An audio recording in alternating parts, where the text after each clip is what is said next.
პატარა დიანა ხელვაჩაურში ყოფილი 53 ბატალიონის ტერიტორიაზე გაუსაძლის პირობებში დაიბადა. 5 თვის ბავშვის დედა ამბობს, რომ საკუთარი ხელით შეჭედილ ფიცრულში არც შუქი აქვთ და არც წყალი.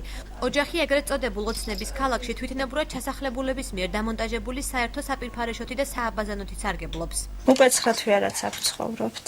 ფეხმძიმედ ვიყავი რომ შემოვედით. ეს აქ დაიბადა, უკვე 5 თვის არის.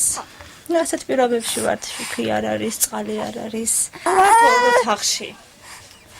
ცხოვრობთ მამამისი, მისი მამიდაც ჩვენთან ცხოვრობს. ხო და ესეთ გასაჭირში ვართ. 5 თვის დიანას მსგავსად 53 ბატალიონის ტერიტორიაზე ახალ მისამართსა და განსხვავებულ პირობებში ფიცრულში კიდევ 4 ბავშვი დაიბადა. ასეთ რთულ სიტუაციაში ახალშობილს კიდევ რამდენიმე დედა ელოდება. 3 შვილიც ვცხოვრობ ძალიან ცუდ პირობებში, შუქი არა, წყალი არა. ელემენტარული გზა სამსახური არავის არა აქვს. ძალიან ცუდად ვცხოვრობთ ყველა. გვიჭირს სახლი არ გვაქვს და კიდე არავინ არ გვეხმარება, ყურადღებასაც არ გვაქცევს. აჭარის მთავრობის თავმჯდომარე აღიარებს, რომ სახელმწიფო ტერიტორიაზე თვითნებურად შესახლებულები მძიმე სოციალურ პირობებში ცხოვრობენ. თუმცა აქვე დასცინა, რომ მთავრობა მათ საცხოვრებელი პირობების გაუმჯობესებაზე ვერ იზრუნებს.